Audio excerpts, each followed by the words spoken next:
Hey guys, in this video I'm going to go over my completed external build for my current Mark 18 Mod 1.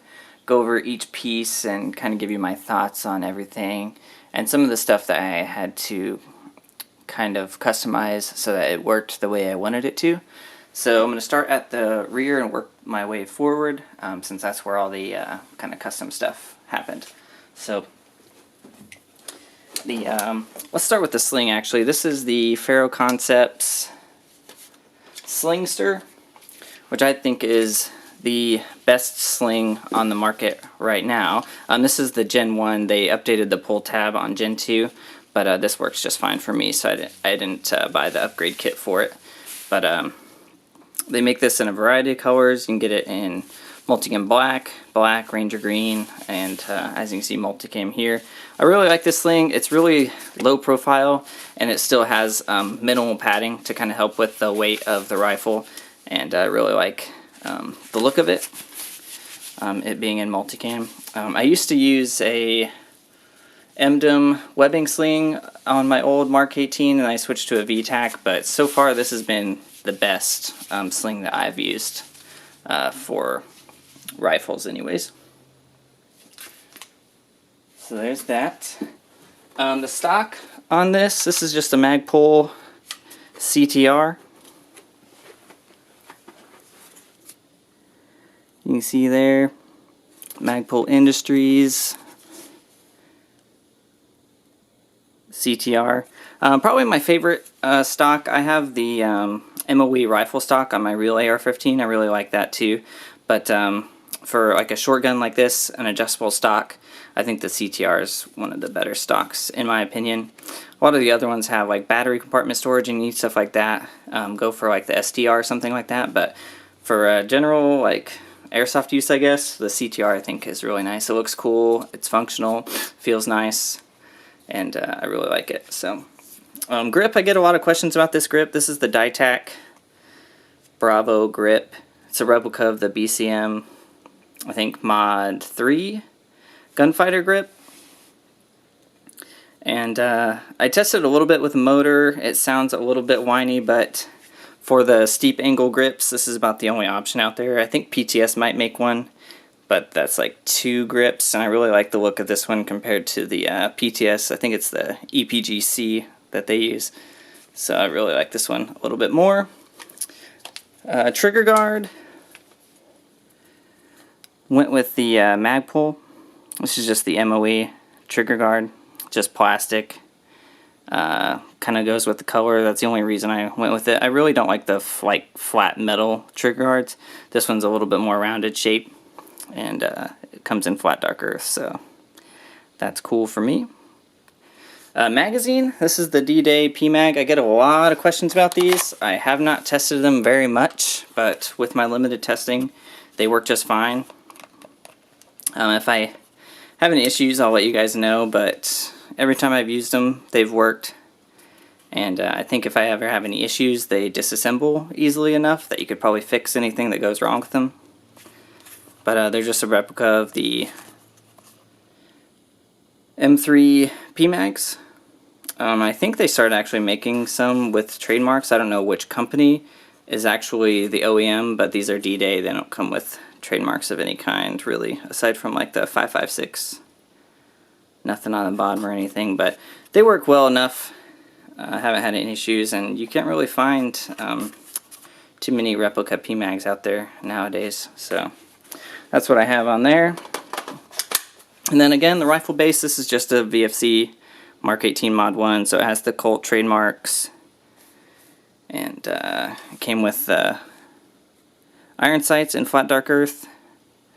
So VFC, I think, sells these. You can find them on WGC shop sometimes, but they're kind of pricey. So usually when it comes with comes on the Mark 18, actually these came on my M4, but I swapped them over when I swapped rails and outer barrels, but they come on the Mark 18 as well. I usually don't mess with the sights too much because if you were to buy these separately, I think together, I think they cost like $70 or more plus shipping, so kind of expensive for airsoft sights. And then let's go to the optic. Right now this is a Loken or Evolution gear. EXPS 30 with the military trademarks, so it doesn't say EOTech on it. It says SU231A/PEC, and it works well enough. The rear glass is kind of reflective, as well as the front being really reflective too, but as far as external looks go, it's the best replica EOTech on the market currently, so went with that. I think it looks good. Color looks really nice on it, and fits with all the other tones of tan that I have on this rifle.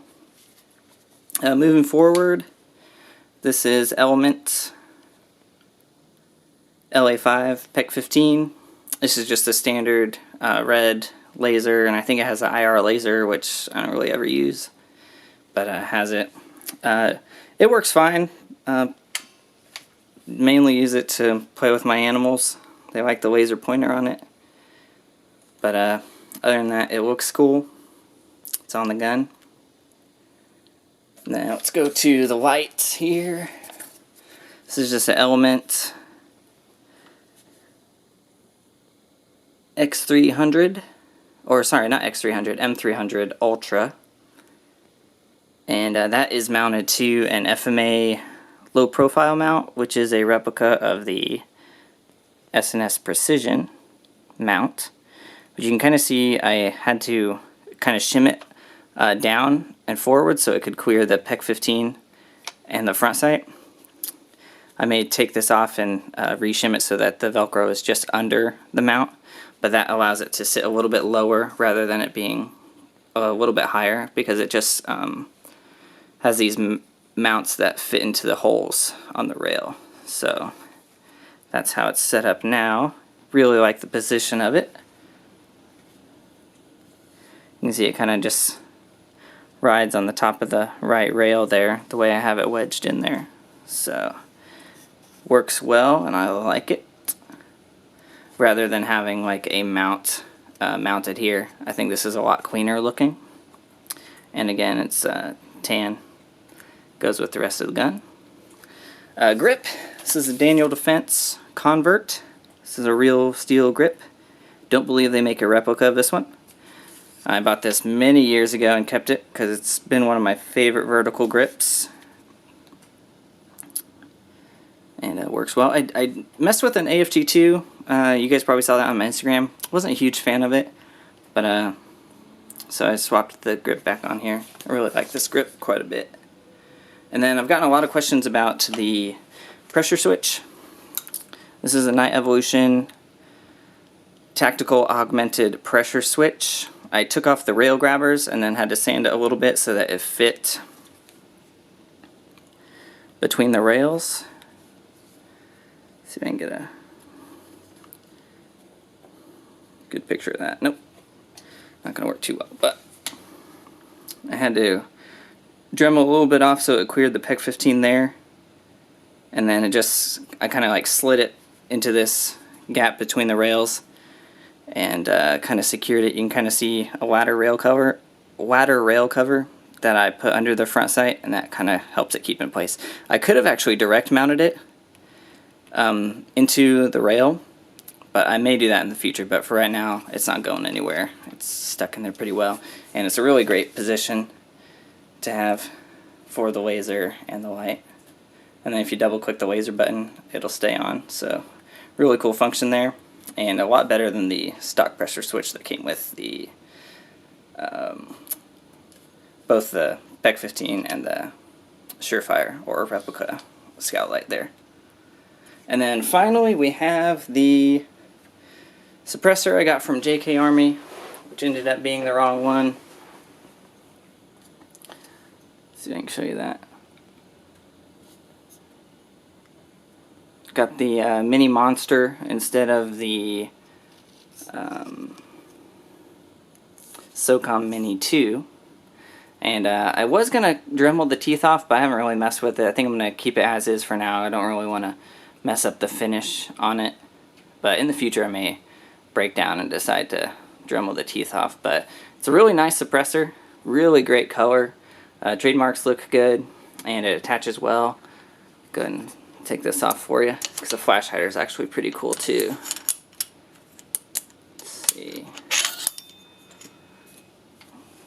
flash hider has the Surefire trademarks on it. Really good finish on the flash hider. Fits well and looks the part. Still sounds like a tuning fork, but I think all of them do that, so that's alright, not a big deal. I'll just slide that back on, tighten her up, and it's good. So quick detach, quick attach. So it looks good. Kind of follows the trend of like the two-tone FTE that I have going. Kind of matches with like the buttons on the pressure switch, and then like the lower arm on the EXPS there. And that about covers it. That's my finished build for the Mark 18. Thanks for watching.